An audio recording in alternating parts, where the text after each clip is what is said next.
Hello, Kelsey Taylor here. I want to apologize for this angle. I wanted to get this video up by the end of the year because I've been postponing it numerous times. And I need like something shiny behind the camera so I can see myself, make sure I'm in frame, make sure everything's recording. On my old computer screen, it was shiny enough for me to do that. That's why I would film my room. But I'm out here in the living room because our TV screen, which is not even as glassy, is the only way I can see myself. So, like I said, I'm here in the living room. Please excuse the frame, but the camera, the Nikon camera, is the only way I can add it, because if I use if I film myself on the phone, there's no way to get footage onto the computer. I can't figure it out. So that's why I always use the Nikon camera, because you're going to see some pictures in. Hopefully I'm in the shot. It's really frustrating today to get myself in frame because I don't have a glassy computer anymore where I can see, and I don't have the right type of camera to move the monitor screen to the left. Like I told my mom when I asked her to buy me a new camera a couple years ago, I told her to get me one with the screen that moves, and she didn't listen, and I can't face it forward to me, so this looks like shit, I bet. But I tried. So today I'm going to be talking about my favorite movies that came out in 2022. Now I held on this video off, I held off on this for a while because I haven't seen that many movies in 2022, at least at the time. But I'm going to mention a few since we're getting closer to the end of the year, even though we're in October.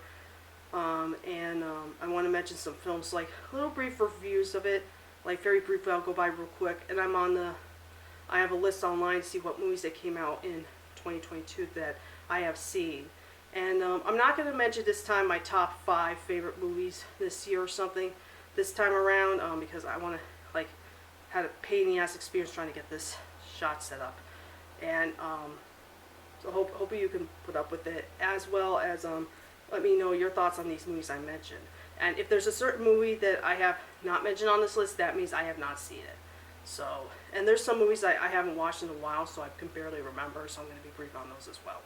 Okay. So I just came off of recent sickness. Now, the first movie, I'm in January through March. The first film, not the first film I saw in 2022, but one film called The 355, which bombed, which it wasn't anything that great. I did not care for it that much, and that's all I can say. This one I did a, make sure I'm recording. This one I saw on Amazon. It was originally come out in theaters, but then they put it on Amazon. It's Hotel Transylvania Transformania. God, I can't speak today. It's the 4th Hotel Transylvania movie, which I remember being kind of fun, I guess. I haven't watched it since it came out. Adam Sandler did not make an appearance in this, and the one guy who replaced him to play Dracula did a decent job. It's a fun one if you like the Hotel Transylvania movies, but not as good as the other ones. Okay.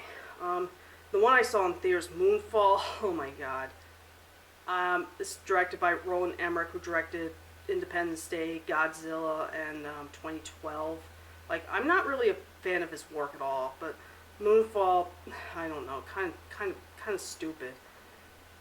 It's a sci-fi movie, that's all I can say. Death on the Nile, which is a sequel to Murder on the Orient Express, and I have not seen the originals. There's original Murder on the Orient Express and the original Death on the Nile. I don't remember Death on the Nile very well, but I remember being kind of interesting, but not my thing, so I have no comment on it. Marry Me with Owen Wilson and who else was in it? Jennifer Lopez. I actually like that one. It's about Jennifer Lopez planning to get married to her boyfriend, but then she decides to go for Owen Wilson instead. I don't remember all the details, but I like that one. Not one of my favorites though. Blacklight, one of the Liam Neeson movies that was really boring and bad. I don't recommend it. What else? Uncharted, which I think I did a review on. I can't remember. It's the one with Mark Wahlberg and Tom Holland. And I never played the video games, but I think that movie was kind of good. I could see someone, like I said, I don't know represent the video games. I never played them, so but I kind of like that one, but not a favorite of mine. Dog I really liked, and I'm glad it's not, without giving anything away, It's not like Marley and Me. It's about Channing Tatum taking his fallen friend's dog to his funeral, I guess. I mean, I like that one. Not very depressing like Marley and Me, so I was relieved about that. Okay, going through the list. The Batman I watched once with Robert Pattinson in the lead, which I'm not a big Batman fan, but I watched it and I would say it's not bad. Like I said, I don't remember too much about it. I don't like rewatch a lot of Batman movies. Turning Red, which is a Pixar film, which was supposed to come out to theaters, but then again onto Disney Plus. And the Disney Plus movies I've seen, I don't have Disney Plus, but I watched it somewhere where someone did have Disney Plus. I actually liked Turning Red. I thought it was funny. I thought it was fun, and I had no problem with it at all. Okay, while I go through this, make sure I'm recording. Sorry I kept doing that. It's a pain in the ass.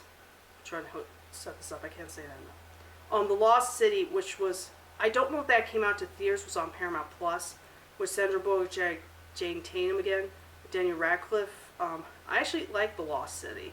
Not a favorite one, because I didn't think it was super funny like I thought, but it wasn't bad.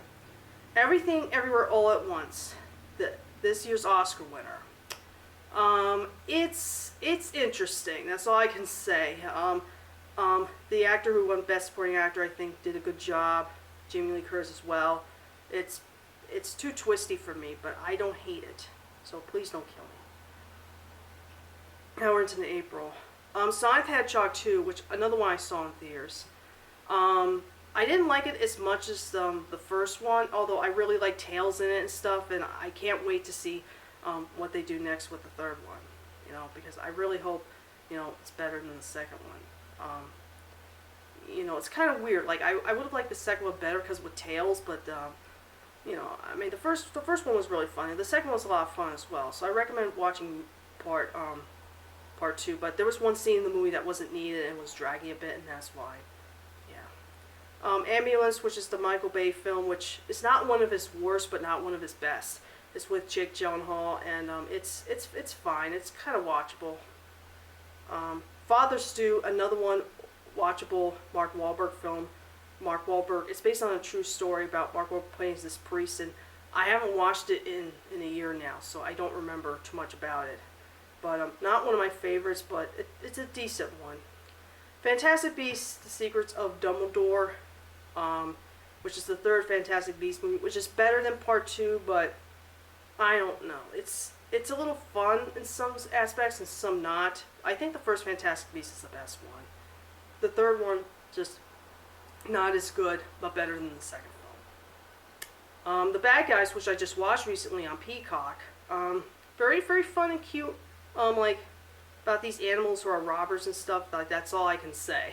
That's all I can say. I'm more worried about the camera running out. But The Bad Guys, I really enjoyed that film. Not a favorite of mine, but still cute, still fun. I would show it to kids. The Northman, which I saw probably once or twice. Not my thing. Too long. Barely remembered it. The Unbearable Weight of Massive Talent with Nicolas Cage playing himself.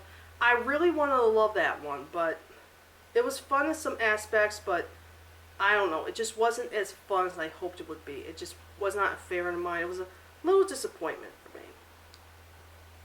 I'm going down. Probably to the summer films now. A lot of these I missed out on. No, I didn't see that. No. Make sure I'm not missing anything. No. No, I didn't see it. Oh god, this is another Pixar film which I think was the worst of 2022. Lightyear. If you've seen it in theaters, you probably, some of you who went to see this in theaters, yeah. It wasn't the worst one, but it was not good, and yeah, you all know about Lightyear, how disappointing that was. Let's see. Beavis and Butthead Do the Universe. That, no joke, it's on the list. It's the Paramount Plus movie. They did this around the same time they were releasing their the third or second revival of the show, and I didn't like it as much as Do America, but I think this one was pretty funny, and yeah, I just wished it was what I thought it was. It was like, I thought it was going to be multiple Beavis and Buttheads meeting each other and stuff like that, but I think the first half was pretty funny. Second half as well. The third half is kind of like, I don't know. I actually didn't mind doing Universe. I may want to watch it again at some point. Let's see. Minions, another one, I would say, probably one of my favorites too, and it's better than the first one in my opinion. Minions: The Rise of Gru. That was the film that was postponed multiple times because of COVID, and I really think it was a fun movie. I mean, I like the Despicable Me movies. The first Minions, I remember when that first came out, I kind of liked it, but then over time, it's kind of like, I don't know, a little gray or something. But the Rise of Gru, I thought was really better. It was more funnier and more interesting. Okay, moving down. This one was really bad. Paws of Fury: The Legend of Hank. Another, it came out to theaters, but I bet nobody saw it in theaters. It's an animated movie that Mel Brooks in it with these animals, and I did not care for that one at all. It was too stupid and childish. Nope, which is Jordan Peele's movie, which I like Get Out the best, but Nope, I watched some behind the scenes stuff with the sign of the alien or something, which was kind of interesting. I mean, I like the design of the alien. It's not one of my favorites though. I really think I said Get Out is probably his best one, but I would recommend watching Nope if you're into that stuff. DC League of Super Pets, I really liked. I saw that one in the theaters as well. Very cute movie. It's probably one of my favorites as well. Let's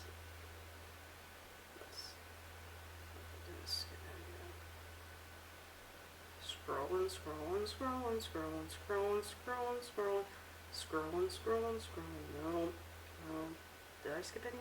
We're into the fall movies. There's a lot of them I did not see. No, I didn't see that one, did I? I hope I didn't skip any. Well, there's a lot of ones. Oh, there's one. Still recording? Okay. Hocus Pocus 2, another Disney Plus movie. I didn't really grow up with Hocus Pocus. In fact, I don't think I've seen the first one all the way through until a year ago, 2 years ago. Yeah. My mom's friend years ago had it on tape, and I remember as a kid watching the tape, trying to watch the movie. And after the part where the witches turn that one boy into the black cat, I turned it off. I don't know why. I got very upset. So I didn't really watch Hocus Pocus that much. The second one was kind of fun, but I haven't watched both movies that much, so I can't tell which one's better. I remember, this is before I saw the movie, I was seeing the ads for Walgreens with the witches, and I thought, oh, they're promoting Walgreens, and like, I didn't think that scene where they went through Walgreens was part of the promotion for Walgreens was actually in the movie. I'm like, oh my god, they're not. Yeah, but I don't know. Like, I want to know your thoughts on Hocus Pocus 1 and 2. Yeah, like, I didn't hate it. It's just like, okay, it's just not one of the big things in my childhood. Now we're into the October films. A lot of them I missed out on. Didn't see that one, no. Yeah, like I said, you could tell I didn't see a lot of movies in 2022. Because at the time I was getting really busy with the public access show out of town and stuff, and a lot of these I missed out on. Man, the Christmas movies, a lot of them I missed. Jeez. I would have pulled off this movie for another year. Strange World was just the animated Disney movie that bombed really bad. That's the one that came out like almost last year. I didn't think it was awful, but there's some things that could have been improved, like story-wise and stuff. So I want to know what your thoughts on Strange World was. I bet a lot of people haven't seen it, or let alone ever heard of it. You know, it's not one of those Disney movies that you have to go on Disney Plus and immediately watch. Now we're going to get into the end here. Oh, The Whale with Brendan Fraser. I'm so glad I was able to see this. I finally watched it like a couple weeks ago or so. Brendan Fraser definitely deserved his Oscar. It was like, it's not one of my favorites, but it's very sad. Like, Brendan Fraser gives a great performance in that. So, and it's definitely an 18 and up movie. So, if you haven't seen The Whale, go watch it, mainly for his performance. It's like one of those movies you could only watch once, but the performance is really, really worth it. Puss in Boots: The Last Wish, another sequel that was better than the first one, and I saw it in theaters, and I really liked it. I didn't think how I was going to feel about it, because when I first looked at the animation for it, I thought it looked a little cartoony and stuff, but it's kind of like how The Bad Guys was animated, and it fit in that way. But I really liked the story. I really liked how it had a lot more emotion than the first film. I haven't watched the first film in a while, the first Puss in Boots. But the second one definitely knocks it out of the park. I love the animation, great story. I really like that one. One of my favorites. And the last one, it was a movie that I suppose it came out at the beginning of 2023, but it was like a 2022 movie on the list, and it has to be my favorite movie of 2022. And if it's still on Netflix, go watch it. Called A Man Called Otto, starring Tom Hanks.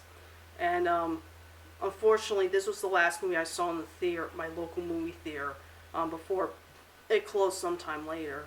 But that movie was great. And I haven't watched it since it came out, so I'm blanking on some details. But Tom Hanks gives a great performance in that. Very heartfelt, very sad at the end, without giving anything away. But Man Called Otto, my favorite movie of 2022. Love that one. So, those are the movies I saw in 2022.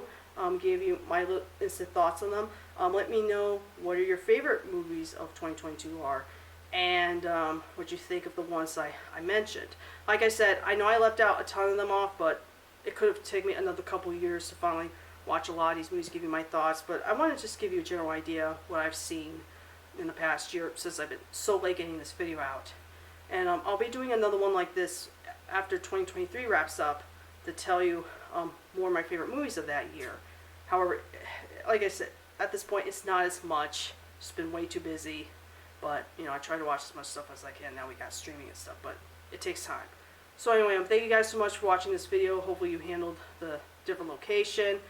This is one of those instances, like I said, I have to film on my camera so I can do some editing. As you see, I add some images in it, so hopefully it turned out fine. So thank you guys so much for watching, and I'll see you later. Adios!